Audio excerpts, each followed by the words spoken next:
नमस्कार मित्रों, आप सभी का इस ऑनलाइन प्लेटफॉर्म पर हार्दिक स्वागत एवं अभिनंदन करता हूं और आशा और उम्मीद करता हूं कि आप सब अच्छे होंगे।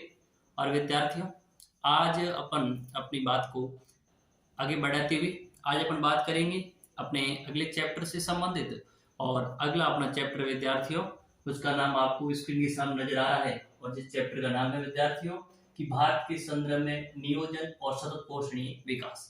ये जो चैप्टर है विद्यार्थियों, इस चैप्टर में से अपनी जो बोर्ड परीक्षा 2023 की होगी विद्यार्थियों, उस बोर्ड परीक्षा 2023 के अंदर किस प्रकार का क्वेश्चन आएगा और परीक्षा की दृष्टि से कौन कौन से प्रश्न है वो विद्यार्थियों महत्वपूर्ण हो सकते हैं। अपन उन प्रश्नों के बारे में विद्यार्थियों आज की क्लास के अंदर चर्चा करेंगे।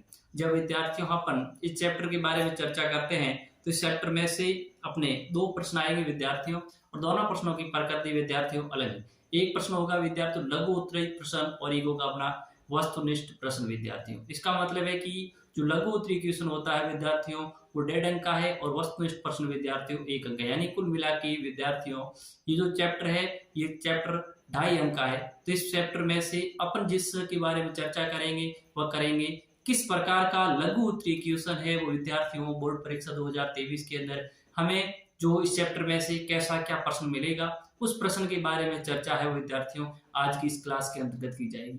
और विद्यार्थियों आपको अपनी स्क्रीन के सामने दिखाई दे रहा है कि मेरे के द्वारा 10 अति महत्वपूर्ण प्रश्न जो आपको बोर्ड परीक्षा 2023 का जो पेपर होगा विद्यार्थियों, उस पेपर के अंदर प्रश्न संख्या जो आपका वो भी आपको नजर आ रहा है। प्रश्न संख्या जो विद्यार्थियों 15 है, वह 15वां प्रश्न बोर्ड पेपर में आपको मेरे द्वारा 10 प्रश्नों का संकलन है वो किया गया विद्यार्थियों। और मैं आशा उम्मीद ही नहीं विद्यार्थी पूर्ण रूप से हमें भरोसा भी है कि इन 10 जो प्रश्न मैंने संकलित किए हैं इन 10 प्रश्नों में से ही आपको 15 बोर्ड पेपर में 15 प्रश्न है वो इन 10 प्रश्नों में से ही मिलने वाला है। तो विद्यार्थियों अपन ज्यादा देरी किए बिना आज इस चैप्टर से संबंधित जो महत्वपूर्ण प्रश्न है उन प्रश्नों के बारे में चर्चा है वह करेंगे। देखते हैं विद्यार्थियों, पहला प्रश्न आपकी स्क्रीन के सामने है और पहला प्रश्न है कि नियोजन के कितने उपगमन होते हैं। यानी नियोजन के कितने उपगमन होते हैं विद्यार्थियों, और उन उपगमनों को अपने को क्या करना है विद्यार्थियों परिभाषित करना है। यानी कहने का मतलब है कि नियोजन है वो कितने प्रकार से किया जा सकता है विद्यार्थियों, मुख्य रूप से उस नियोजन के प्रकार की परिभाषा है वो आपको लिखनी है विद्यार्थियों। चलते हैं अगले प्रश्न की ओर विद्यार्थियों, और अपना अगला प्रश्न की पर्वतीय क्षेत्र विकास कार्यक्रमों को किस पंचवर्षीय योजना में शुरू किया गया। पर्वतीय क्षेत्र विकास जो कार्यक्रम है विद्यार्थियों उस कार्यक्रम को किस पंचवर्षीय योजना के अंदर शुरू किया गया।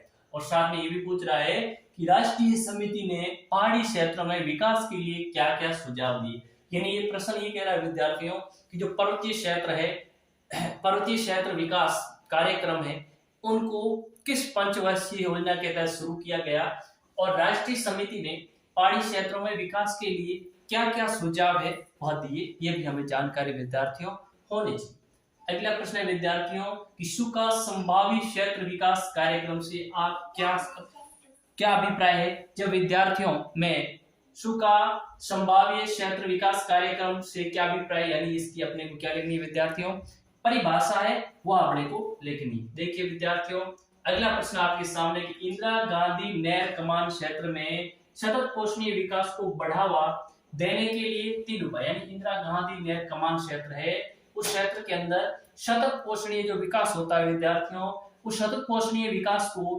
बढ़ावा देने के लिए हमें इंदिरा गांधी नहर कमान क्षेत्र में क्या क्या उपाय है वो करने चाहिए विद्यार्थियों। अगला प्रश्न विद्यार्थियों कि अरावली क्षेत्र के विकास हेतु सुझाव दीजिए। यानी अरावली क्षेत्र का अपन है विद्यार्थियों वो विकास किस प्रकार से कर सकते हैं, उस विकास हेतु हमें उस अपने अमूल जो सुझाव है वह देना है। अगला प्रश्न विद्यार्थियों भरमौर जनजातीय क्षेत्र में समन्वित जनजातीय विकास के कार्यक्रम की सामाजिक लाभ क्या है। प्रश्न ये है विद्यार्थियों कि भरमौर जनजातीय क्षेत्र में समन्वित जनजातीय विकास के कार्यक्रम की सामाजिक लाभ क्या है। अगला प्रश्न है कि WECD से आप क्या समझते हैं। WECD क्या है, यानी इसका अर्थ क्या है, यानी इसका अभिप्राय क्या है विद्यार्थियों, और इसे आप क्या समझते हैं हमें उनके बारे में जानकारी पूर्ण रूप से होनी चाहिए विद्यार्थियों। अगला प्रश्न है विद्यार्थियों कि भारत में मुख्य सूखा संभावित क्षेत्र कौन से, यानी भारत के अंदर सूखे से प्रभावित संभावित जो क्षेत्र है विद्यार्थियों, कौन कौन से क्षेत्र है, हमें उसके बारे में जानकारी होनी चाहिए विद्यार्थियों। अगला प्रश्न है विद्यार्थियों, आपकी स्क्रीन के सामने आपको दिखाई दे रहा है, प्रश्न है कि भरमौर जनजातीय विकास परियोजना के मुख्य उद्देश्य बताइए। यानी ये जो भरमौर जनजातीय विकास परियोजना है, इस परियोजना के मुख्य ध्येय या मुख्य लक्ष्य या मुख्य उद्देश्य क्या है विद्यार्थियों, हमें उसके बारे में जानकारी होनी चाहिए। अगला प्रश्न है विद्यार्थियों कि तीसरी पंचवर्षीय योजना के उद्देश्यों के पूरे न होने की कोई 4 उत्तरदायी कारण बताइए। लेकिन तीसरी जो पंचवर्षीय योजना थी, उस तीसरी पंचवर्षीय योजना का जो उद्देश्य था, वो उद्देश्य पूर्ण नहीं हुए विद्यार्थियों। जब उद्देश्य पूर्ण नहीं हुए तो क्या कारण है वो जिम्मेदार है जिनकी वजह से तीसरी पंचवर्षीय योजना के उद्देश्य पूर्ण नहीं हुए। तो इस प्रकार से विद्यार्थियों आज की क्लास के अंतर्गत हमने इन 10 अति महत्वपूर्ण परीक्षा की दृष्टि जो प्रश्न थे, उन प्रश्नों के बारे में चर्चा की। और विद्यार्थियों मैं आपसे आशा और उम्मीद करता हूं कि आप जितने भी अपने ये इस प्लेटफॉर्म के माध्यम से आपके पास जो क्वेश्चन पहुंचे होंगे विद्यार्थियों, उनको अच्छी तरह से याद भी किया होगा। जब ये 10 प्रश्न है विद्यार्थियों, ये 10 प्रश्नों में से आपको बोर्ड परीक्षा 2023 की होगी, उसमें बोर्ड पेपर में प्रश्न संख्या जो 15 होगा विद्यार्थियों, वो प्रश्न संख्या 15 आपको इन 10 जो प्रश्न है, इन प्रश्नों में से 99% मिलने की पूर्ण रूप से विद्यार्थियों संभावनाएं है। और आशा उम्मीद करता हूं कि आप अच्छे होंगे और निरंतर अपनी तैयारी को करते रहे।